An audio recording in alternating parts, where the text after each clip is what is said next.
জানাচ্ছি আমাদের অতি জনপ্রিয় প্রোগ্রাম আয়ন টিভি থেকে যেটি প্রচারিত হয় প্রতি শুক্রবারে, সেটি হলো ল উইথ ব্যারিস্টার মনোয়ার হোসেন এই প্রোগ্রামটি, এবং এটিতে উপস্থাপনায় থাকে আমি সৈয়দ ফিরোজ গনি এবং আমার সাথে যে আমাদের কমিউনিটিতে অতি সুপরিচিত এবং গত 25 বছরের অধিক সময় ধরে যিনি অভিবাসন আইন নিয়ে কাজ করছেন আমাদের ব্যারিস্টার মনোয়ার হোসেন। প্রথমে ওনাকে স্বাগতম জানাচ্ছি। মনোয়ার ভাই। ধন্যবাদ councillor Firoz Gani. Good evening to everyone, merry Christmas. So as usual, you are going to ask me any question, any sort of question on live show, and I am prepared to give you some advice. ধন্যবাদ মনোহর ভাই। আসলে শুধু দর্শক মণ্ডলী, আপনারা জানেন, আপনারা এই প্রোগ্রামটিতে ব্যারিস্টার মনোয়ার হোসেন, যিনি অভিবাসন আইনের উপরে আপনারা যারা প্রশ্ন করেন উনি দিক নির্দেশনা দিয়ে থাকেন। আপনারা ফোন করতে পারেন আমাদের স্টুডিও লাইনে। আমাদের ফোন নম্বর হলো 0203-515-5788। এই নম্বরে ফোন করলে যে কোনো প্রশ্ন টেলিভিশনের আওয়াজ কমিয়ে টেলিফোনে আমাদের সাথে জিজ্ঞেস করতে পারেন। যেটি হচ্ছে, প্রথমে আমি মনে হয় আমরা তো সবসময় আপডেট নিয়ে কথা বলি এবং বিগত অনেকগুলো প্রোগ্রামে আমরা আপডেট নিয়ে কথা বলেছি। যে জিনিসটা নিয়ে আমি শুরু করতে চাই সেটি হলো যে আমরা জানি যে এখানে অনেকে রাজনৈতিক আশ্রয় বা বিভিন্নভাবে অ্যাজাইলেম নেয়। তো অ্যাজাইলেম নেওয়ার কেউ যদি অ্যাজাইলেম নিয়ে থাকে, সে কি বাংলাদেশে যেতে পারে? বাংলাদেশি একজন ব্যক্তি যদি অ্যাজাইলেম নেয়। Thank you. অ্যাসাইলাম কেউ যদি নেয়, সে তার নিজের দেশে কি করে যাবে? সে নিশ্চয়ই ওই ভিত্তিতে, দেশে তার নিরাপত্তা নেই এই ভিত্তিতেই তো সে অ্যাসাইলামটা পেয়েছে। জি।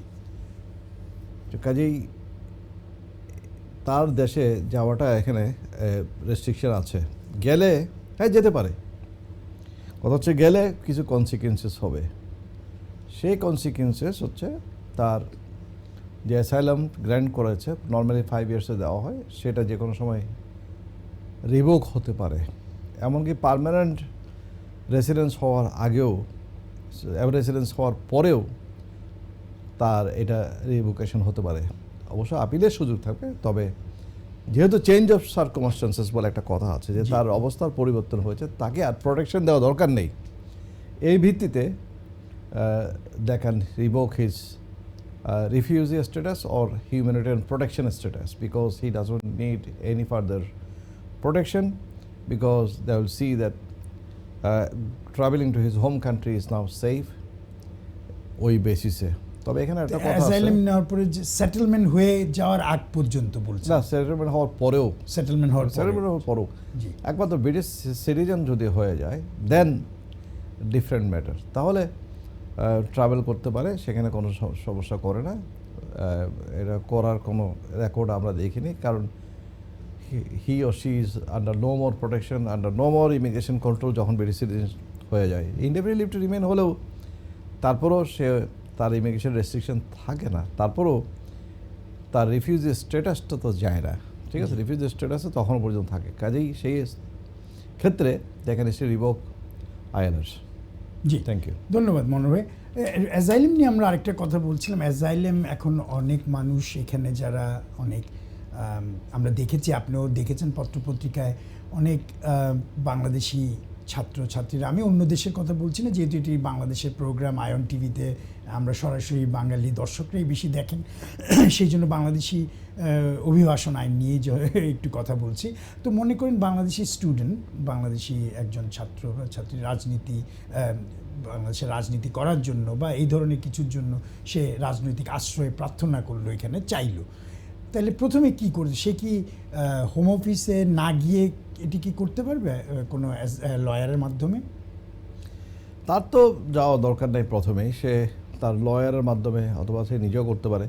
নর্মালি যেটা করা হয়, লয়ারের মাধ্যমে তাকে হোম অফিসের সাথে তাকে এটা অ্যারেঞ্জ করতে হয়, অ্যাপয়েন্টমেন্ট অ্যারেঞ্জ করতে হয়। Then the ball will start rolling. Basically that's a starting point to communicate with the Home Office, to let them know that someone with this particular name and date of birth, with this particular background, he wants to claim asylum. Then they will give an appointment, date of appointment. Screening হবে, আবার screening বলা হয়, initial interview বলা হয়। আচ্ছা, জি। এখন এই যে আমি শুধু একটু জানতে চাচ্ছি, কারণ অনেকে আমাকে প্রশ্ন করে, কমেন্টও আসে অনেক সময়, ওরা যদি স্ক্রিনিং করে, স্ক্রিনিং করার পরে অনেকে ভয় পায় যে আমরা যাব কি না, ওইখানে গেলে কিছু হবে কি না, এই ব্যাপারে যদি একটু কিছু Before screening, আইনের ভাষায়। before screening, well, those are overstayers or illegal migrants. For example, those illegally came to this country, or those came to this country legally with the visa. Kintu G, he obtained the visa with some sort of, deception, Deception. like misleading the immigration officer or the entry-clearance officer, because his purpose was different, G, to seek asylum or to do something else. But he sought asylum by saying, well, I want to study, or I want to work, or I want to visit the country. Kaji, eক্ষেত্রে if they can establish that his intention was different, then he's going to be treated as illegal migrant. So এই illegal migrantরা এবং যারা ইলিগেলে আসে, তারা they are always at risk of being detained. এটা তো হচ্ছে home অফিসের জেনারেল পলিসি, এবং সেখানে তারা তাকে ডিটেইন করতে পারে। বাট নর্মালি তার যদি একটা অ্যাড্রেস থাকে, তার যদি বিরুদ্ধে যদি সিরিয়াস কোনো সমস্যা না থাকে, তাহলে তাকে সাধারণত ডিটেইন করে না। অনেক সময় ডিটেইন করতে দেখা যায় যারা ইনিশিয়ালি এয়ারপোর্টে on arrival, the first instance অনেকে অ্যাসাইলাম সিক করে, যদিও হোম অফিস সেটাকে এনকারেজ করে, কিন্তু সেখানে আবার যথেষ্ট রিস্ক আছে, কারণ তাদের কোনো ঠিকানা থাকে না, অনেকে জানে না হোয়ার টু গো। সো এবং সব কিছু মিলিয়ে তাদের উপরে তাদেরকে ডিটেইন করা হয়, ডিটেনশনে রেখে তার ইনিশিয়াল ইন্টারভিউটা অ্যাটলিস্ট করা হয়। এখন তার ফাস্ট ট্র্যাক নাই, আগে ফাস্ট ট্র্যাক সিস্টেম চালু করেছিল মধ্যখানে, যে বেশ কিছু বছর আগে, যে তাদেরকে ডিটেনশনে রেখেই কেস শেষ করা, অথবা যাদের মনে করবে এখানে কোনো উইক বেসিস তাদেরকেও ডিটেনশনে রাখা হবে, ইত্যাদি ইত্যাদি ছিল। ওগুলি এখন নাই। তবে normally in general at the moment যেটা পলিসি, সেটা হচ্ছে যদিও they are subject to being detained, but still they normally release them on bail. জি, তো বেইলটা হচ্ছে to grant them temporary permission to stay in this country, because his case will take long time or some time, so it will be prejudicial, or it will be unfair to keep him detained, because it will be breach of his human rights, because you never know, his case may be genuine one or his case may be false one. But regardless of this, they have always presumption of bail to be released, as long as he is not going to be absconding. So ওখানে এইটা মাথায় রাখতে হবে। তো having said that, I will say, জি, যারা সিস্টেমের মধ্য দিয়ে যারা প্রসিড করে, তাদের কোনো তেমন রিস্ক থাকে না টু গেট ডিটেইনড। কাজে নট টু ওয়ারি। যদি অ্যাসাইলাম সিক করতে হয়, নর্মালি তারা সিক করলেই যে ডিটেনশনে দেবে, এটার জন্য ঘাবড়ানোর কোনো দরকার নেই। কারণ ঘাবড়ালে তো আপনি আপনার কেসটা করতে পারবেন না। অ্যাপ্লিকেন্টে তাকে তো একটা কারেজ থাকতে হবে, কনফিডেন্স থাকতে হবে, তার কেসকে পার্সিউ করতে হবে। He will have to get on it. জি, মনোহর ভাই আপনি খুব সুন্দর করে বলেছেন। তাহলে আমরা দর্শকরা আশা করি বুঝতে পেরেছে, যারা আমাকে ফোন করে কমেন্ট করে। এইখানে আমি আরেকটা, যে মনে করেন কেউ একজন স্টুডেন্ট থেকে, অথবা কেউ একজন কেয়ার আমাদের নাম্বারটা বোধহয় বলে দিতে আমাদের পারবেন? নাম্বার বলেছি আমি দুই একবার। ঠিক আছে, আমাদের okay. যদি ফোন করতে চায়, আমাদের স্টুডিও লাইনে, স্টুডিওর নাম্বার হলো 0203-515-5788, এবং আমাদের স্কল বারও আছে। যেটি প্রশ্ন করছিলাম মনে হবে, সেটি হলো যে আমাদের এই কেউ যদি স্টুডেন্ট থেকে, অথবা কেউ যদি মনে করেন অন্য কোনো রুটে ছিল, স্কিল ভিসায় ওরা অ্যাসাইলাম নিচ্ছে, তাহলে ওদের কাজের যেই ইয়েটা ছিল, ওটা মানে কী পর্যায়ে থাকবে? আমার প্রশ্নটা আপনি যদি বুঝতে পারেন। That's quite an interesting question. Your question is whether he or she can keep still the work right. G, As long as he or she has applied for asylum, the initial interview, I'm saying that will be the date of application G, for asylum, seeking asylum. ওটা যদি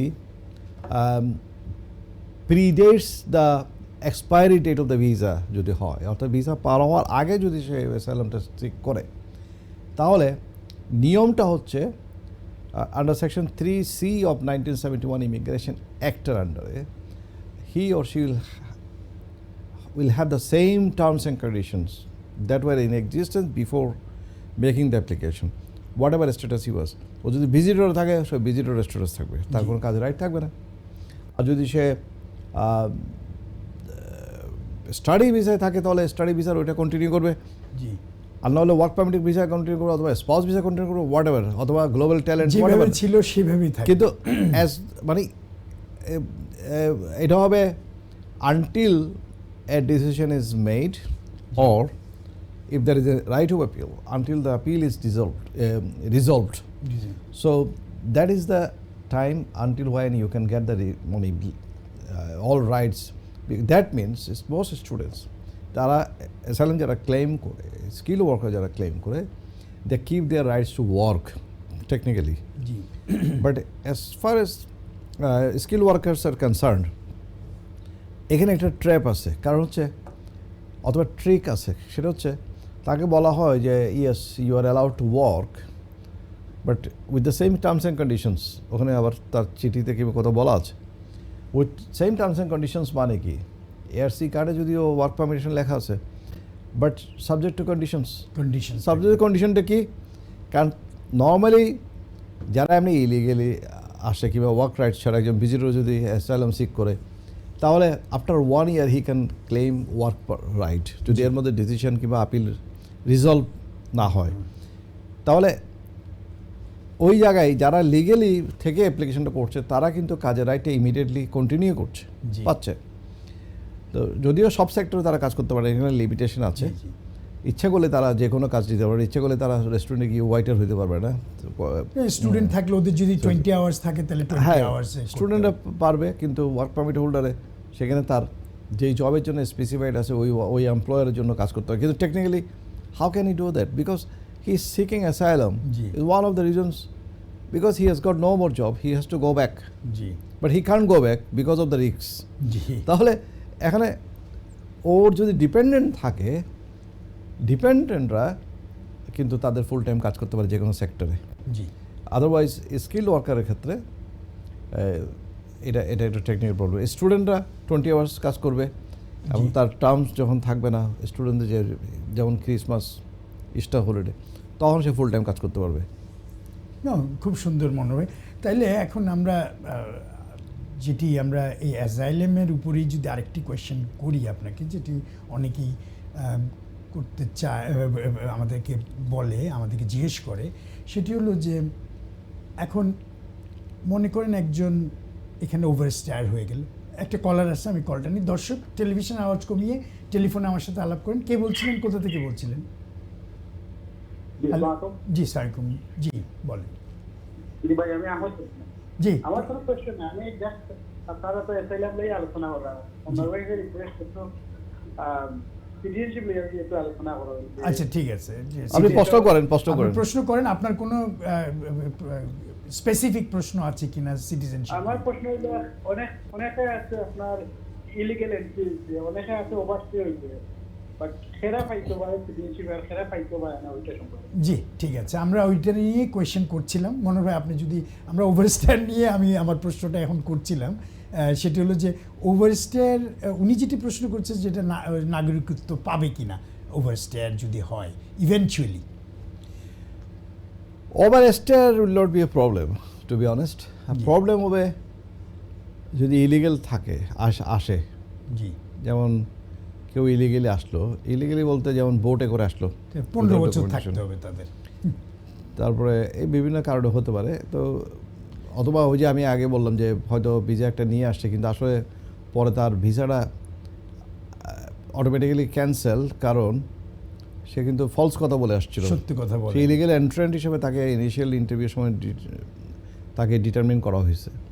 technically এরকম হতে পারে। Otherwise যারা legally আসছে কিন্তু overstay করছে, তাদের ব্যাপারে কোনো সমস্যা আমি দেখি না সোফার সিটিজেনশিপের জন্য। আমার প্রশ্নটা ছিল, আমি আমাদের কলারের আগে যে প্রশ্নটা আমি করতে চেয়েছিলাম সেটি হলো যে একজন ভদ্রলোক, উনি এখানে 4 বছর ওভারস্টেয়ার হয়ে গেছেন। জি জি, উনি স্টুডেন্ট ছিলেন, কিন্তু উনি পরবর্তীকালে ওভারস্টেয়ার হয়ে গেছেন। এখন উনি আপনাদের মাধ্যমে, কোনো লয়ারের মাধ্যমে উনি রাজনৈতিক আশ্রয় বা অ্যাজাইলেমের আবেদন করেছেন হিউম্যান রাইটস গ্রাউন্ডে, ওনার কি হবে? একটু তারপর উনি ইনডেফিনিট লিভ টু রিমেইন পেয়েছেন, জি তারপর উনি এখন সিটিজেনশিপ অ্যাপ্লিকেশন করবে 1 জি, বছর পর। জি আসলে ডোন্ট বি প্রবলেম। ওই যে আমার যেই বেসিক যে ইয়েগুলো আমি বলেছি জি সেটা আমি ইমিগ্রেশন যেটা ন্যাশনালিটি ল এবং গাইডেন্সের আলোকে বলেছি। ইন দ্যাট কেস ওটা যদি আমি এখানে অ্যাপ্লাই করি তাহলে এই কেসে কিন্তু কোনো ইম্প্যাক্ট হবে না, তার সিটিজেনশিপ সে পাবে। কেউ যদি কোনো ক্রিমিনাল অফেন্স থাকে, অন্য কিছু থাকে, অ্যাগ্রেসিভ ইমিগ্রেশন হিস্ট্রি থাকে, দ্যাটস ডিফারেন্ট। বাট আবার একটা গাইডেন্স আছে, তারা বলে যে ইনডেফিনিট লিভ টু রিমেইন যদি কেউ পেয়ে যায়, নর্মালি আমরা will not go back to his immigration history. জি ওইটা আছে এখনও, কিন্তু আবার তারা বলছে যদি কেউ ইলিগ্যাল এন্ট্রি হয়ে থাকে তাহলে তাকে তারা সিটিজেনশিপ দেবে না। কিন্তু তারপরেও কিন্তু আমি এটা নিয়ে আরও আলোচনা করেছি, আপনি যে জি, প্রোগ্রাম জি, প্রেজেন্ট আমরা করছিলেন, করেছি, জি। যে তারপরেও কিন্তু আমাদের রিমেডি আছে, তারপরেও কিন্তু স্টিল অ্যাপ্লিকেশন করা যায়, তারপরেও হোম অফিসের ডিসক্রিপশন আছে। এই ধরনের ক্ষেত্রে যারা না দেওয়ার কথা বলছে সেখানে তারা বলছে case to case basis still দেখা হবে। যেন অনেকগুলো দেশ থেকে রিফিউজের আসছে, জি যে রিফিউজে তার জীবন বাঁচানোর জন্য তার সাথে কোনো ডকুমেন্টেশন ছিল না, হয়তো সে ফলস ডকুমেন্ট দিয়ে তাকে আসতেও হয়েছে। জি কাজেই এখানে এটা কম্পিটিশনের গ্রাউন্ড থাকে, কারণ তাকে যদি ওইটাই ইম্পোজ করা হয় তাহলে তো তার জীবনও সে সিটিজেন হতে পারবে না। তো এই জন্য ওখানে ডিসক্রিপশন বলতে একটা কথা আছে। জি সো এটা কিন্তু যখন আমাদের কাছে যখন ক্লায়েন্টরা আসে, আমরা যখন এক্সপার্ট হিসেবে আমরা যখন এটা করি, তখন আমরা we try to put forward the information or representation in a way that secretary of state should exercise in this particular case because of the particular circumstances. That is also possible, but it depends on the case-to-case basis, G not on wholesale basis, because there is a law, there is a rule, there is a embargo, prohibition তারা করছে, but discretionary provision ওটা তারা রাখছে। কাজে discretion যখন আমি বলবো, then we have to make very strong representation to the Home Office, and that is also possible. I'm not saying 100% case will be successful, but there will be some cases will be successful still, যদি illegal immigrant record থাকবে। তারপর খুব সুন্দর মনোভাব, খুব সুন্দর করে বলেছেন। দর্শক আশা করি বুঝতে পেরেছেন। আমাদেরকে ফোন করতে পারেন, আমাদের স্টুডিও লাইন 020351557888। আমাদের ব্যারিস্টার মনোয়ার হোসেন, যিনি কমিউনিটিতে অতি সুপরিচিত এবং অভিবাসন আইন নিয়ে গত 25 বছরের অধিক ধরে তিনি কাজ করছেন। মনোয়ার ভাই, আপনার অভিজ্ঞতার আলোকে যদি আমাকে আরেকটা জিনিস নিয়ে আমরা কথা বলতে চাই, সেটি হলো যে নাগরিকত্ব নিয়েই কথা বলবো, বাট তার আগে আমার কাছে যেটি আরেকটি প্রশ্ন এসছে সেটা হলো যে একজন এখানে হাজব্যান্ড অ্যান্ড ওয়াইফ থাকে, তাদের বাচ্চা এখানে হয়েছে এবং বাচ্চাটা প্রায় 8 বছর হয়ে গেছে এখন। সে বাচ্চাটা, তারা দুজনই কিন্তু এখনও তাদের কাগজপত্র ঠিক মতো হয়নি হাজব্যান্ড অ্যান্ড ওয়াইফের। এই পরিপ্রেক্ষিতে এই এমতো অবস্থায় কি করা যায়? Sorry, the question is not clear to me.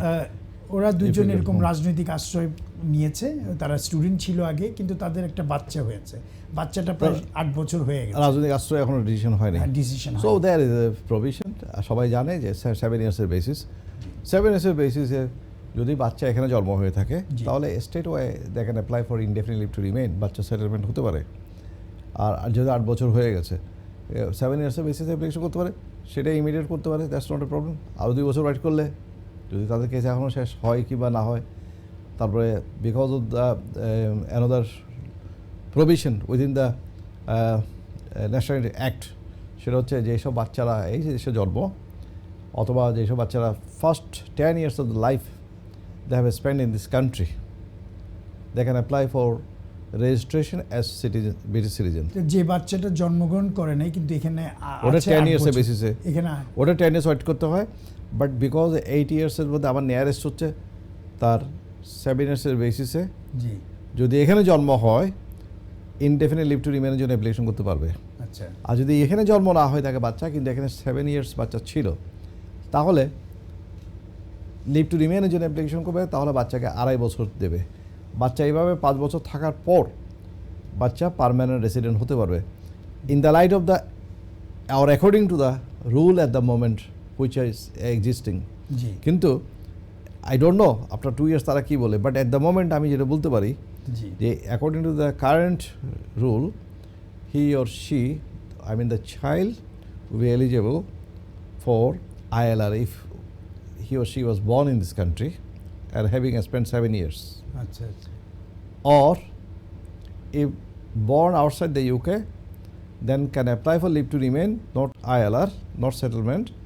Limited leave to remain will be granted. 2.5 বছর করে 5 বছর, তারপরে সেটেলমেন্ট। দেন 5 ইয়ার্স পরে তার সেটেলমেন্ট, যারা এখানে জন্ম হয়নি যেসব বাচ্চা। জি। আর 10 বছর যদি কাটাতে পারে তাহলে ফার্স্ট 10 ইয়ার্স অফ লাইফ একটা কথা আছে, তাহলে সিটিজেন হিসেবে রেজিস্ট্রেশন করতে পারবে বাচ্চার জন্য।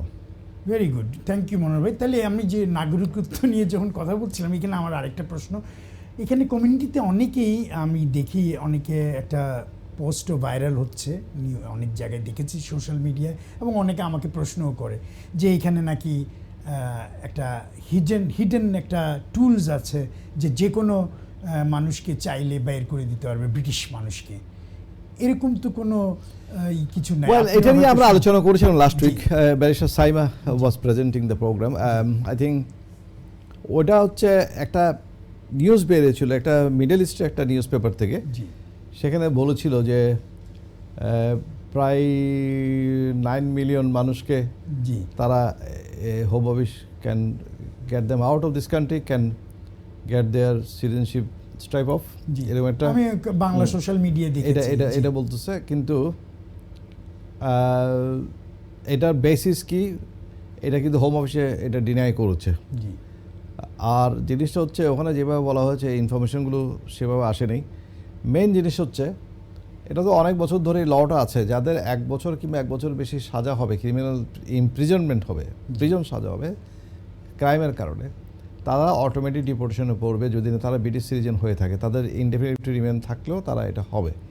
বাট ফর ব্রিটিশ সিটিজেন্স সেটা হচ্ছে যেমন এই যে শামিমার যেটা কেস হয়েছিল, যে সিরিয়াতে গিয়েছিল একটা বাঙালি মেয়ে, সে আইএসের সাথে যুদ্ধ করতে গিয়েছিল, পরে যদিও সে দুঃখ প্রকাশ করেছে, ফিরে আসতে চায় তার বাচ্চা সহ, কিন্তু তার সিটিজেনশিপটাকে ক্যান্সেল করা হয়েছে হোম সেক্রেটারির পক্ষ থেকে।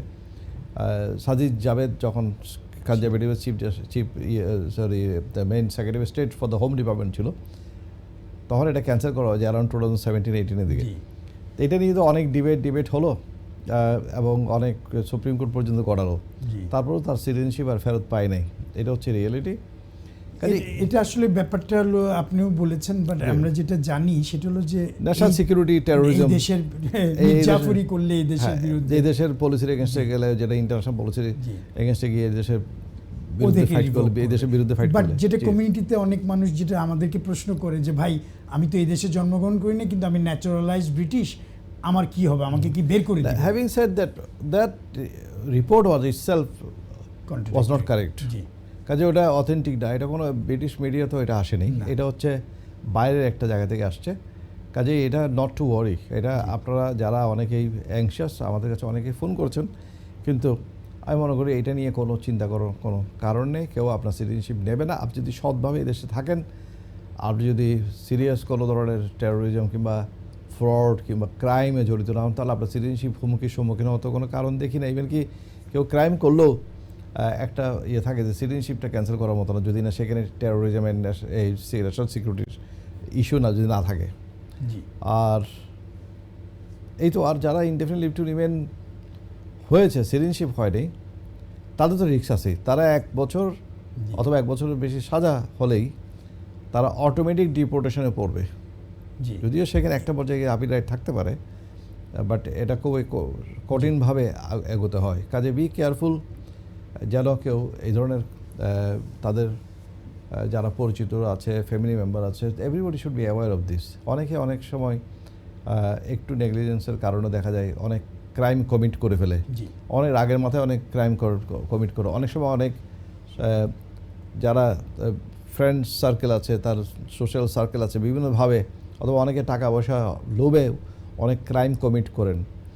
এগুলি ক্রাইম বলতে ওই ধরনের ক্রাইম হতে পারে, কিংবা কাউকে মারধর করার রাগের মাথায়, সেটাও হতে পারে, অথবা তার হ্যাবিট হতে পারে মারামারি করা। কিন্তু এটা ধরে রাখতে হবে যে এরকম অনেকগুলি কেস আছে যেখানে দেখা গেছে একেবারে 3 বছরের বয়সে এখানে আসছে, অথবা জন্ম এখানে হয়েছে, কিন্তু কোনো কারণে সে সিটিজেনশিপ করে নাই। অটোমেটিক বাই বার্থ সিটিজেন না হলেও তার ইনডেফিনিট হয়েছে, তার বাবা মাধ্যমে হয়তো সিটিজেনশিপ করে নাই।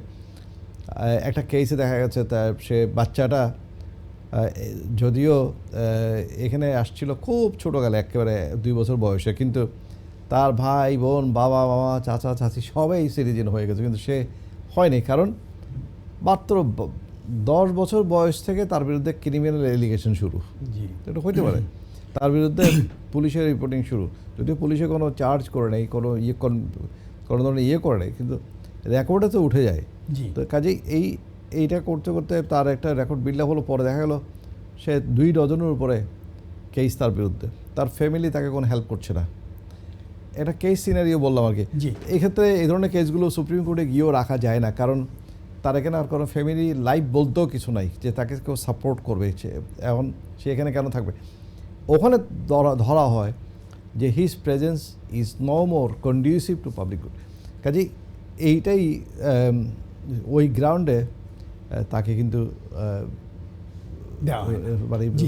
তাকে ফেরত পাঠানো হয় তার যেটা তার কান্ট্রি অফ অরিজিনে। জি ধন্যবাদ মনোহর ভাই, আমরা খুব ভালো করে বলেছেন। দর্শক আশা করি বুঝতে পেরেছেন। আমরা একটা ছোট্ট বিরতিতে যাব, বিরতির পরে আবারও ফেরত আসবো, আমাদের সাথেই থাকবেন।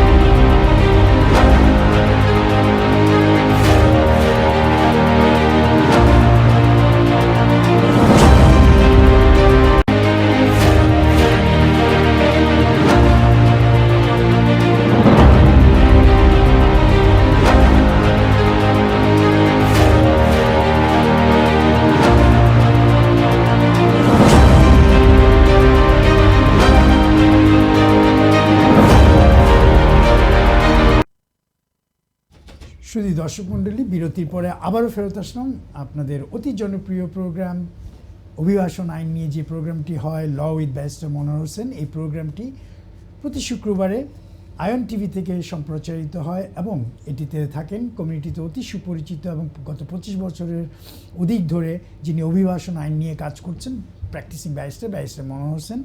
উনি দিক নির্দেশনা দিয়ে থাকেন। যেটি আমরা বিরতির আগে কথা বলছিলাম, আমরা অ্যাজাইলাম নিয়ে কথা বলেছি, আমরা নাগরিকত্ব নিয়ে কথা বলেছি।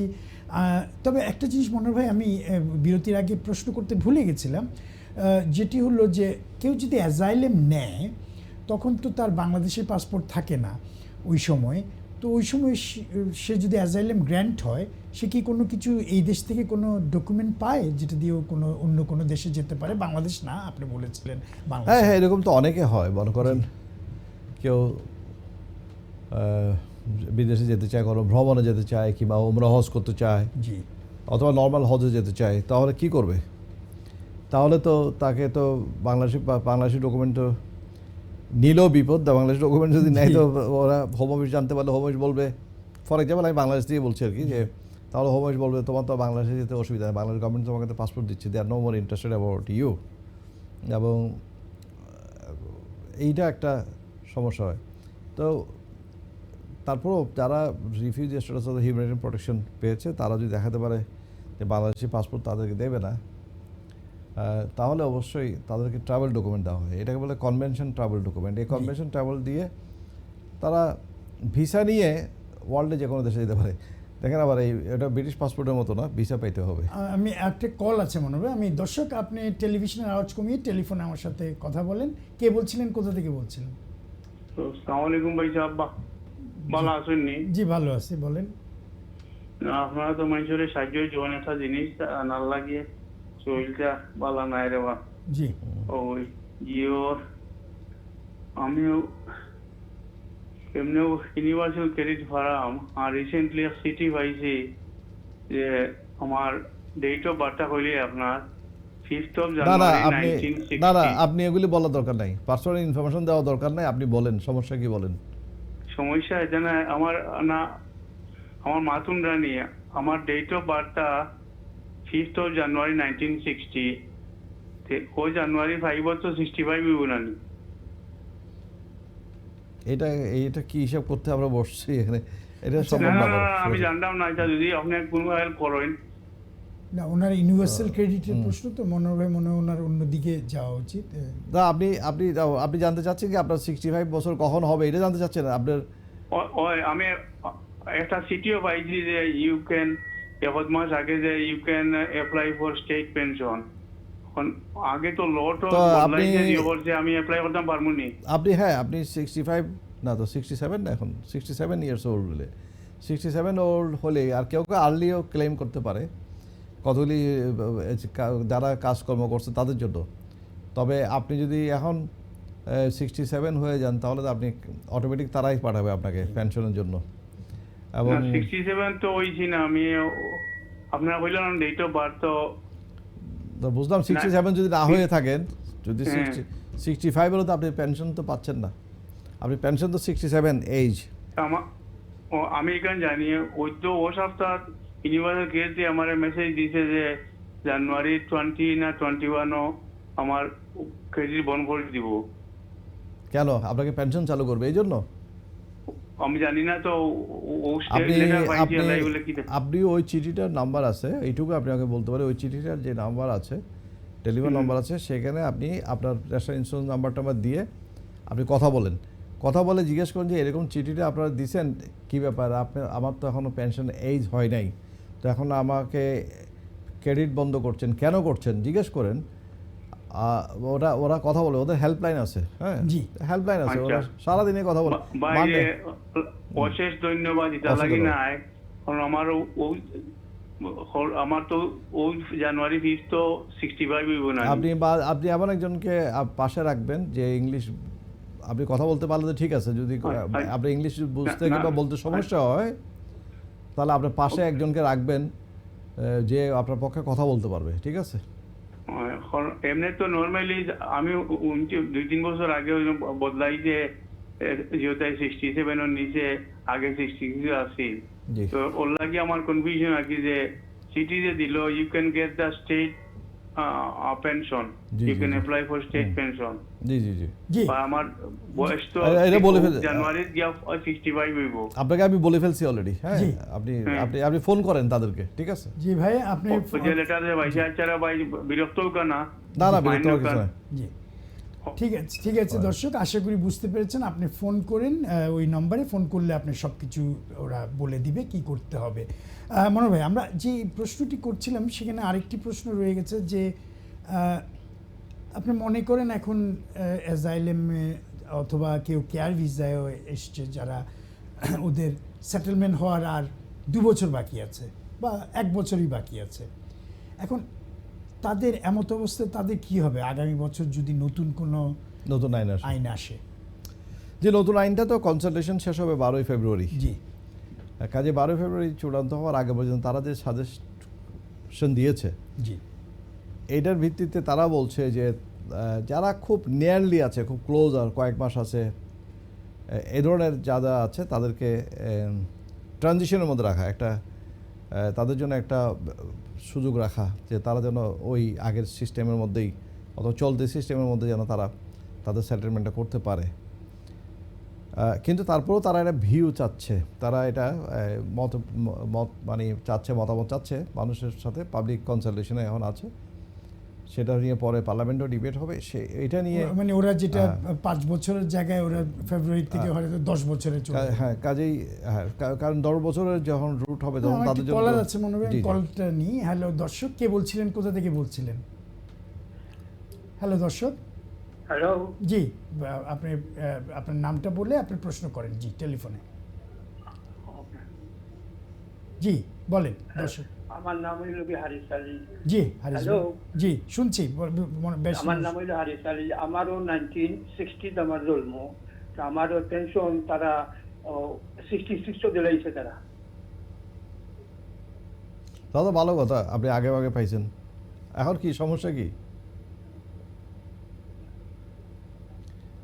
সমস্যা কি? হ্যালো, তো আগের কলারকে আমরা বলেছি যে তো উনি আপনার মতো সিভিল একটা প্রশ্ন করছে, এটা ওরাই বলতে পারবে। সমস্যা নেই, আরো জনে ফোন করছিল, এজন্য ফোন করলাম। জি, জি। উনি 66 দিলাই তারা। উনি তো ঠিক আছে, থ্যাংক ইউ ফর ইনফরমেশন। আসলে আমরা এখানে পেনশন ডিল করি না, এই জন্য আমরা বলছি যে কি উনি যেন ওই জায়গাটায় ফোন করলে তারা প্রপার ইনফরমেশন দেবে। ডিডব্লিউপি আসলে ফোন করলে জানিয়ে দেয় জি। যে তাদের কি করতে হবে এবং ওরা খুব সুন্দর করে সবকিছু বলে, কারণ বাট পেনশনের এজ হচ্ছে গভর্নমেন্ট আইন অনুযায়ী 67। জি গভর্নমেন্ট এখন কাকে কি জন্য দিয়েছে এটা তো আমরা এখানে বলতে পারবো না, তবে thank you so much for your information. ধন্যবাদ দর্শক। আমার আরেকটা কলার আছেন। কলার, আপনি টেলিফোনে আমার সাথে আলাপ করেন, টেলিভিশনের আওয়াজ কমিয়ে। কে বলছিলেন, কোথা থেকে বলছিলেন? হ্যালো দর্শক। জি, চলে গেছে। যাই হোক, আমার মনে হয় যান্ত্রিক। মনোহর ভাই, আমরা যেটা নিয়ে কথা বলছিলাম, আপনি একটু আগে বলছিলেন যে রেট্রোস্পেক্টিভ যে জিনিসটা আমরা বলি, আপনি যদি এটা একটু, অনেকে ভয় পাচ্ছে, যেমন মনে করেন যে ভয় মানে কি, আসলে ওর কি হবে? ভয় তো না যে আলটিমেটলি নতুন আইন হলে, যে মনে করেন আর 1 বছর বাকি আছে সেটেলমেন্ট হওয়ার। এখন ফেব্রুয়ারি 12 তারিখের পরে যদি এটা 15 বছর 10 বছরের আইনে চলে যায়, কি মনে হয় আপনার? দেখেন, অনেকের জন্য তো কিন্তু আবার এটা খুব একটা সমস্যা হবে না, যেমন যারা ফ্যামিলিতে আছে তাদের, যারা বিভিন্ন গ্লোবাল ট্যালেন্ট ভিসার মধ্যে যারা আছে, যেমন এই ইনোভেটর ভিসা আছে এই ধরনের, তারা তো অথবা এক্সেপশন ট্যালেন্ট ভিসা, তারা 3 বছরের মধ্যেই তারা 2-3 বছর তারা সেটেল করতে পারবে। তারপরে যারা 1,50,000 পাউন্ডের মতো একটা স্যালারি পাবে, কন্ট্রিবিউশন টেস্ট, তারা তো মাত্র 3 বছর পার্মানেন্ট হবে। তারপর যারা 50,000 পাউন্ড মতো পাবে, তারা তো দেখা যাচ্ছে 5 ইয়ার্সের মধ্যে পাবে। এরকম তারা একটা সিস্টেম করছে, প্রপোজাল রেখেছে। এটা ফাইনাল হবে কিনা এটা তারাই জানে, এটা মানে কনসালটেশনের পরে বলতে পারবে। আরেকটা হচ্ছে, ধরেন কেউ যদি কমিউনিটি ওয়ার্ক করে 2 থেকে 5 বছর এরকম, অথবা 2-3 বছর এই ধরনের, ওটার বেসিসেও কিন্তু কমিউনিটি ওয়ার্কের বেসিসেও কিন্তু তারা আপ টু 5 ইয়ার্সের মতো তারা এটা স্কোপ রাখতেছে। হ্যাঁ, আর হচ্ছে বিভিন্ন ধরনের স্কোপগুলো তাদের থাকতেছে, যেমন হেলথ সার্ভিসে যারা আছে, বিশেষ করে NHS, তারপরে সরকারি সিভিল সার্ভিসে যারা আছে, এই ধরনের অনেকে আছে, তাদেরকে একটা প্রভিশন রাখতেছে তারা যেন 5 ইয়ার্সের মধ্যে হতে পারে। কাজে 10 ইয়ার্স হচ্ছে একটা বেস লাইন। 10 ইয়ার্সে এটা বাড়তে পারে, কমতে পারে। যেমন যারা দেখা গেলো একটা হিউম্যান রেসের বেসিসে পেলো, আগে তো বলেছে যে অ্যাসাইলাম সিক যারা করেছে, তাদের অ্যাসাইলামের ভিত্তিতে যারা করে তাদের 20 বছর পর্যন্ত লাগবে। কিন্তু সেই অ্যাসাইলাম যারা করেছে তারা যদি মনে করেন এখন যদি তারা যদি 1.5 লক্ষ পাউন্ড বেতন পেয়ে যায় বছরে, এরকম কেউ পাইতে পারে, অথবা এখন ওইটাকে তারা কতটুকু মিশাবে নাকি অ্যাসাইলামকে সম্পূর্ণ সেপারেট রাখবে দেখার বিষয়। আবার এখানে ইনলিগ্যাল এন্ট্রান্স, আবার অনেকে তো বিভিন্ন জায়গায় বিভিন্ন ক্যাটাগরিতে সুইচ করবে। হ্যাঁ, ইয়ে থেকে 10 বছর রুটে না পড়ার জন্য সে তখন আরেকটা রুটে আসার চেষ্টা করবে। এই বিভিন্ন ধরনের, আসলে এটা ফেব্রুয়ারি 12 তারিখের পরেই বোঝা যাবে। মানে আলটিমেটলি তারা যেটা কঠিন করতেছে, দেখেন আমি একটা কথা বলি, 2004-এ যখন আপিল টাপিল অনেক কিছু তুলে দিচ্ছে, বেশিরভাগ সেক্টরে আপিল তুলে দিল, তো আমরা মনে করছিলাম যে এখন তো আর ইমিগ্রেশনের ভবিষ্যৎ শেষ। বাংলাদেশকে পর্যন্ত হোয়াইট কান্ট্রি, আমাদের সেফ কান্ট্রি হিসেবে লিস্ট করলো। পরে দেখা হলো বাংলাদেশও সেফ কান্ট্রি লিস্ট থেকে চলে গেলো হাইকোর্টের চ্যালেঞ্জের পরে। সেখানে আমারও একটা রোল ছিল সেখানে, সে কেসে আমিও সহযোগিতা করেছিলাম। বাংলাদেশের নামটা যখন চলে গেল, সেই বাংলাদেশটা পরে যে বাংলাদেশকে আর ফার্স্ট ট্র্যাকে দিতে পারলো না। আদারওয়াইজ বাংলাদেশের যে কোনো কেস হলেই ওই হোয়াইট লিস্টে থাকা পর্যন্ত ল অনুযায়ী সেটা বাংলাদেশের কেসগুলোকে অটোমেটিক রিফিউজ করতে পারতো, কিন্তু এটা করতে পারে না। সে তখন থেকে সেই যে 2005 থেকে যে এখন চলে আসতেছে, দেখেন এখনও পর্যন্ত এটা 20 বছরে চলতেছে, কিন্তু তারা এটা উঠাই দিচ্ছিল, আপিলের রাইট উঠাই দিল। তো পরে দেখেন এখনও তো অনেকগুলো ক্ষেত্রে আপিল চলতেছে, ফ্যামিলিতে চলতেছে, অনেকগুলো চলতেছে, হিউম্যান রাইটসে চলতেছে। তারা অনেকগুলো আপিলের রাইট, স্টুডেন্ট, তারপরে ওয়ার্ক পারমিটের ক্ষেত্রে এখানে এর বেশি রিভিউ করলো সিস্টেম। পরে দেখা গেলো জুডিশিয়াল রিভিউ বেড়ে গেল। তারা ল যত কমপ্লিকেটেড করে তত বেশি স্পেশালাইজড লয়ারদের রোলটা বাড়ে। I am not saying that this is an opportunity for them to earn money, এটা বলছি না, বলতেছি necessity of the expert lawyers এখানে আরও বেড়ে যাবে। তখন যেহেতু এগুলো অনেক ক্যালকুলেশনের ব্যাপার হবে, সাধারণ মানুষ কি সবাই কি এগুলি পড়াশোনা করতে চাইবে, এগুলি নিয়ে তারা এক্সপার্টিস হতে চাইবে, কেউ রিস্কও নিতে চাইবে না, কারণ একটু উল্টাপাল্টা হলে ওভার স্টেয়ার হলে তা 10 বছরের জায়গায় 15 বছর হয়ে যাবে। তখন সবাই চাইবে একটু প্রফেশনালি এটা করুক, তখন প্রফেশনালদের উপরে আরও ডিপেন্ডেন্সি বেড়ে যাবে। তাহলে মানুষের লাইফটা তো আরও এক্সপেন্সিভ হয়ে যাচ্ছে।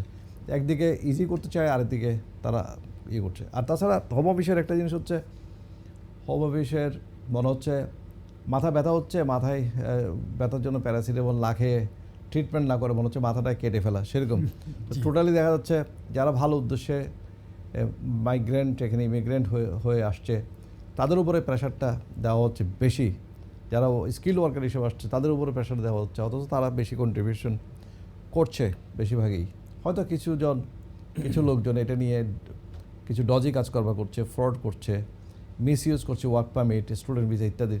কিন্তু তাদের কারণে সেই সব লোকজন, তাদের এজেন্ট, এইসব কারণে অন্যরা পেনালাইজ হচ্ছে আনফর্চুনেটলি। আচ্ছা মনোহর ভাই, আমি আপনি এইটা বলেছেন, দর্শক খুব সুন্দর করে বুঝতে পেরেছেন, বাট আমি আর একটি প্রশ্ন না করলেই নয়, কারণ আমি চিন্তা করে এসেছি এবং অনেকে প্রশ্ন করে যে দম্পতি অথবা ফ্যামিলি ভিসা যেটি আছে, ডিপেন্ডেন্ট যদি বলেন, যে ফ্যামিলি ও পার্টনার ভিসা নিয়ে অনেকে দুশ্চিন্তা আছেন, যেহেতু ইনকাম থ্রেশহোল্ডটা বেড়ে গেছে। তো এই ব্যাপারে এবং অনেকে চিন্তা করছে সেটা কি পূরণ করতে পারবে না, পারছেন না। তো এইখানে কোনো আইনগত বিকল্প বা কিছু আছে কিনা মনে হয়? ওয়েল, আইনগত বিকল্প হচ্ছে, দেখেন হিউম্যান রাইটস অ্যাপ্লিকেশন অলওয়েজ করা যায়, জি, যদি it's not very easy. And income ছাড়াও তো যারা বেনিফিট পাচ্ছে জি, বিভিন্ন ধরনের, যেমন কেয়ারার ভিসা, কেয়ারার অ্যালাউন্স পাচ্ছে কিংবা ডিসেবিলিটি অ্যালাউন্স পাচ্ছে, তারাও তো এক্সামশন পাচ্ছে। তারা তো 29,000 পাউন্ড দেখাতে হচ্ছে না, তারা 29,000 পাউন্ড না দেখিয়ে তারা কিন্তু তাদের স্পাউসকে আনতে পারছে, সেটা এডুকেট, মেনটেন্যান্স অ্যান্ড অ্যাকোমোডেশন দেখিয়ে। আর নর্মাল 18,000 পাউন্ড, 600 পাউন্ডের যে রুলটা, এটা ওদের জন্য যারা অলরেডি ওই রুলে একবার ঢুকছে, অ্যাপ্লাই করছে, তাদের জন্য স্টিল ইন এক্সিস্টেন্স। তারা পার্মানেন্ট রেসিডেন্স না হওয়া পর্যন্ত তারা এটা সুযোগ নিতে পারছে। কাজে এখানে কিছু অনেক অবিচার হয়েছে ঠিক, কিন্তু কিছু আগের সিস্টেমও অনেক জায়গায় রয়েছে। বেতন বেড়ে গেছে, যে জিনিসটা আমি আপনাকে প্রশ্ন করার সময় একটু মনে করেন, আমার বেতন 32,000, 36 না 32,000, কিন্তু আমার ব্যাংকে কিছু টাকা আছে, এটাকে কিভাবে ইয়ে করা যায়? এটা কি কিছু করা যায় না? না, ব্যাংকের টাকাটা হবে ফ্যাক্টর যদি আমরা এডুকেট মেনটেন্যান্সের জায়গায় ধরি। সেটা যদি যখন আমরা ওইটা ক্যালকুলেশন করবো তখন ব্যাংকের টাকাটা হিসাব আসে। আদারওয়াইজ 29,000 পাউন্ডের যে হিসাবটা, সেখানে আমাদের ব্যাংকের যেটা হবে সেটা তো ফার্স্ট 16,000 পর্যন্ত তারা হিসাবে নেবে না, ওইটা বাদ দিয়ে তখন করে যেমন বাংলাদেশের ওটা যতটুকু বেতন পাবে অলরেডি কাজ করছে, ওটা থেকে মাইনাস করতে, ওইটা ক্যালকুলেশন করতে হয়। হ্যাঁ, আমরা সেভিংসটা কাজে লাগাতে পারি, তবে সেটা খুব কম সেভিংস হলে এটা কোনো কাজে আসে না। একটা সিগনিফিক্যান্ট অ্যামাউন্ট সেটা হতে হয়। It has to be more than 16,000 pounds. যদি সেভিংস হয় তাহলে এটা we can take into account. এখন মনে করেন কেউ কোনো ইনকামই করে না, কেউ কোনো তার কোনো এখানে জবে নাই, কিন্তু তার একটা ফান্ড আছে, হয় এই দেশে আছে, এখানে আছে, যে কোনো আইদার স্পাউসের আছে, he or she can rely on, মানে ফর এক্সাম্পল প্রায় 1.5 কোটি টাকার মতো লাগবে তখন 29,000 পাউন্ডের জায়গায়। তারপর তাহলে সে অবশ্যই রিলাই করতে পারে ওই ফান্ড। আমার বেতন অতটুকু নাই, আমার ভাই কি আমাকে হেল্প করতে পারে? আমার that is good question. That is the supreme কোর্টে যে কেসটা হয়েছিল ওটার বেসিসে তো এটা বেশ কয়েক বছর আগে থেকে এটা চালু আছে। সেটা হচ্ছে third party support. But third party support has to be very, মানে ইন এক্সেপশনাল সার্কামস্টেন্সেস, এবং that has to be very genuine. এবং ইভেন কি ওয়ার্ক সেখানে যে জব অফারও সেখানে they can take into account. But third party support, yes, third party সাপোর্টে দিবে তারা, কিন্তু সবাইকে দেবে না, যাদের সেরকম জেনুইন। থার্ড পার্টিরও সেরকম এক্সট্রা পয়সা থাকতে হবে, আর থার্ড পার্টির ইন্টেনশন থাকতে হবে জেনুইন, যে সে হেল্প করতে চায়। এবং এই সব কিছু মিলিয়ে থার্ড পার্টি পারে, এবং একটা কমিটমেন্টের ভিতর দিয়ে, এবং তারা they have to be close relative. আপনারা তো এগুলো সবসময় করেন, হ্যাঁ, দেখেন না? অবশ্যই।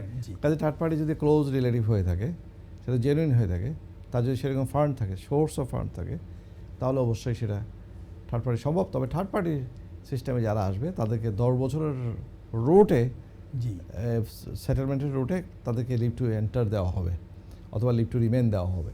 কাজে তাদের 10 বছর লাগবে তাদের পার্মানেন্ট হতে। বাট তারা যদি এর মধ্যেই যে কোনো সময় ওই 29,000 পাউন্ডের যে ইনকামটা ওই সিস্টেমে আসতে পারে, অথবা ওই যে এক্সামশনের জন্য যেটা মনে করেন কেয়ার অ্যালাউন্স ইত্যাদি, ওই বেসিসে যদি সে ওইটাতে সুইচ করতে পারে, তাহলে 5 ইয়ার্সে যে রুট সেখানে ফিরে আসতে পারে। জি তাহলে তার টাইমটা সেভ হয়। মনে করেন কেউ এসে দেখা গেলো 6 মাস পরে সে এগুলি অ্যারেঞ্জ করতে পারছে, তখন ইমিডিয়েটলি সে যদি সুইচ করে ফেলে, তাহলে তার 5 ইয়ার্স পরে অথবা 6 বছর পরে তার পার্মানেন্ট হচ্ছে। They don't have to wait for 10 years. এগুলি আর কি, এগুলি ধরেন যারা লিগ্যাল অ্যাডভাইসে অ্যাক্সেস আছে, যারা লয়ার আছে, তাদের আশেপাশে তারা বর্ষা কনসাল্ট করে তারা এগোতে চান, তারা মোটামুটি এগুলি সব কিছু একটা না একটা সমাধান বের করে প্ল্যানফুলি আগায়। Everybody need to be aware of this, that you need always professional help because immigration law is much complicated than ever before.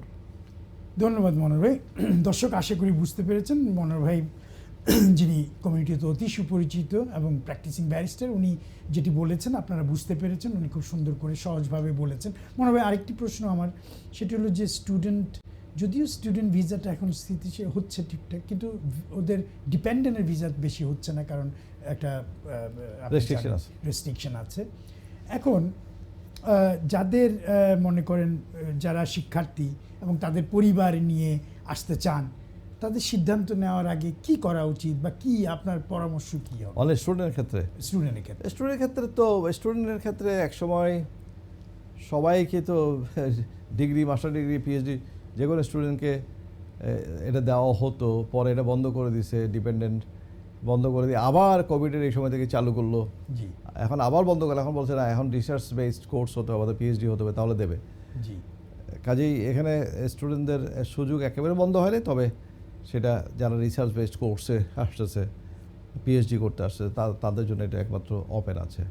তাদেরকে এবং তাদের তো হোল আইডিয়াটা ছিল যে স্টুডেন্ট যে ফুল টাইম করতে আসবে, তার পাশে যদি তার স্পাউস থাকে, তাকে যদি সাপোর্ট করে ফুল টাইম কাজ করে অথবা পার্ট টাইম কাজ করে, তাহলে সে তার লেখাপড়াটা টাইমে শেষ করতে পারবে, তার জন্য হেল্প হবে মেন্টালি অ্যান্ড তার ইকোনমিক্যালি, তার জন্য এটা হেল্প হবে। Whole idea behind this, the economy is the finance is the main idea, যে তাকে ব্যাক আপ করা। তো এখন এখানে ধরেন এটা রেস্ট্রিকশন করা হয়েছে, বাট দেয়ার আর সাম কী বলবো, প্রিভিলেজড গ্রুপস লাইক যারা পিএইচডি করতেছে, যারা রিসার্চ বেসড করতেছে, তাদের জন্য। কাজে এখানে তাদের ডিপেন্ডেন্ট আনার জন্য খুব একটা বেশি আর চিন্তা করতে পারে। ডিপেন্ডেন্ট আনার জন্য যদি সুযোগ থাকে, তো ডিপেন্ডেন্ট যদি আসে, তার মেইন তো অবশ্যই যারা যদি কাজ করা। জি আর যদি কেউ কাজ না করে এমনি আসতে চায়, সে আসতে পারে, যদি এনাফ রিসোর্সেস থাকে, কোনো সুবিধা। But as a whole dependent আসলে তার কোনো লস নাই, লাভ ছাড়া। না, এই ডিপেন্ডেন্টের ব্যাপারটা যেটা আমি আরেকটা কেস, একজন স্টুডেন্ট, উনি মাস্টার্স এরকম একটা রিসার্চ প্রোগ্রামে এসছে, ওদের একটা বাচ্চাও আছে, ওরা ওয়াইফ যে স্পাউস, ও এখানে একটা ভালো জবও পেয়েছে, কিন্তু এখন ওদের কোর্সটা শেষ। এখন ওদের কাছে অপশন আছে আইদার কি অপশন, স্কিল গ্র্যাজুয়েট স্কিম অথবা আরেকটা কোর্সে ডিপেন্ডেন্ট যাওয়া। ওদের কি করবে, কি করা যায় ওদের? ওয়েল, যারা অলরেডি মাস্টার্স করেছে অথবা যারা ডিগ্রি করেছে, তারা তো অবশ্যই তারা আরেকটা মাস্টার্স হয়েছে, তারা তো পোস্ট স্টাডিতেও আছে এখন, নাকি পোস্ট স্টাডি শেষ? জি নিশ্চয়ই তারা পোস্ট স্টাডি শেষ না হয়, পোস্ট স্টাডি যাবে। জি, মাস্টার্স পোস্ট স্টাডি শেষ হলে তাকে পিএইচডি করতে হবে। স্টুডেন্টে যেতে পারে, আবার পিএইচডি করার জন্য যেতে পারে, আবার রিসার্চ বেসড করে মাস্টার্স কোর্স করতে যেতে পারে, আবার স্কিল ওয়ার্কারও সে সুইচ করতে পারে। এখন ডিপেন্ডেন্ট যে আছে, আমার আর 1 মিনিট সময় আছে, বাট ডিপেন্ডেন্ট যে আছে ও কি স্টুডেন্ট হতে পারে? হ্যাঁ, ডিপেন্ডেন্ট স্টুডেন্ট ওর জন্য স্কোপ আছে, কারণ নর্মালি হচ্ছে 6 মাসের ভিসা যাদের আছে তারা যে কোনো হতে পারে, অসুবিধা কি? যদি ইউনিভার্সিটি যদি তাকে অফার তারা এইভাবে কি 10 বছর থাকলে তারপরে তাদের কিছু, মানে আমি জানতে চাচ্ছি ওদের ডিপেন্ডেন্ট হইতে পারবে, কিন্তু ডিপেন্ডেন্টের মেইন যিনি, তাকে কিন্তু কোর্স কমপ্লিশন করতে হবে। আচ্ছা, যদি সেটা করে ডিপেন্ডেন্ট সেটা পাবে। আর ডিপেন্ডেন্ট ওয়ার্ক পারমিটে সুইচ করা, হ্যাঁ, ডিপেন্ডেন্ট ওয়ার্ক পারমিটে সুইচ করতে পারে, দ্যাটস নট এ প্রবলেম। তারপরে ডিপেন্ডেন্ট হয়ে যেতে পারবে পরে সুইচ ব্যাক। তবে সব কাজ পারবে না, সব জায়গায় কিন্তু ডিপেন্ডেন্ট। যেমন এখন যদি কেয়ার ভিসায় যদি সে সুইচ করে, তাহলে কেয়ার ভিসাতে কিন্তু ডিপেন্ডেন্ট এখন অ্যালাউ করছে না। যদি সুইচ করতেও যদি পারে ইন্টারনালি এখানে কোনো কারণে, কিংবা ওই অনেকগুলো ক্যাটাগরি আছে যেখানে ডিপেন্ডেন্ট অ্যালাউড না, তো তো এই জন্য এখন অনেক কমপ্লিকেটেড হয়ে গেছে। ডিপেন্ডেন্ট কোনটাতে পারবে এটা কিন্তু হোম অফিসে একটা লিস্ট করা আছে, একটা সেটা কিন্তু যথেষ্ট পড়াশোনার ব্যাপার। আচ্ছা মানে এগুলি লয়ারদেরকে ভালো করে বুঝতে হয়, অনেক লয়ারও এটা ভালো করে বুঝেন না। আমার 1 মিনিট সময় আছে মনে হয়, শুধু জি। এইটুকু বলেন, এইভাবে করে তারা এই যে হাজবেন্ড অ্যান্ড ওয়াইফের কথা বললাম, স্টুডেন্ট, তাদের একটা বাচ্চা আছে, তারা 10 বছর থাকার পরে কি তাদের যে কি মানে তাদের ফিউচার কি? তার 10 বছর থাকার পরে তো তার পারমানেন্ট তো হয় লফুলি অ্যাট দ্য মোমেন্ট, যে লটা সেটা অনুযায়ী হচ্ছে। তো ফিউচারে তো আবার 10 বছরে যেটা এটা ফেজ আউট করতেছে, তারা তো এটা অ্যাবলিশ করতেছে জি। Long residence. জি। 10 বছরের প্রাইভেট রুটের ব্যাপারে তো প্রাইভেট রুট আছেই, জি। তবে সেখানেও যারা বেনিফিট নেবে তাদেরকে হয়তো এটা 15 ইয়ার্স করবে তাদের জন্য, যারা 12 মাসের বেশি বেনিফিট নেবে। এই যে আমি যে স্টুডেন্টদের বললাম, এরা কি ওই ইয়েতে পড়ে যাবে তার মানে? না না, স্টুডেন্ট যদি সে লং রেসিডেন্স 10 বছরের ভিত্তিতে, এটা তো হচ্ছে না, তাকে জি। কোনোটা কিছু সুইচ করতে হবে এই দেশে জি। থাকতে হলে।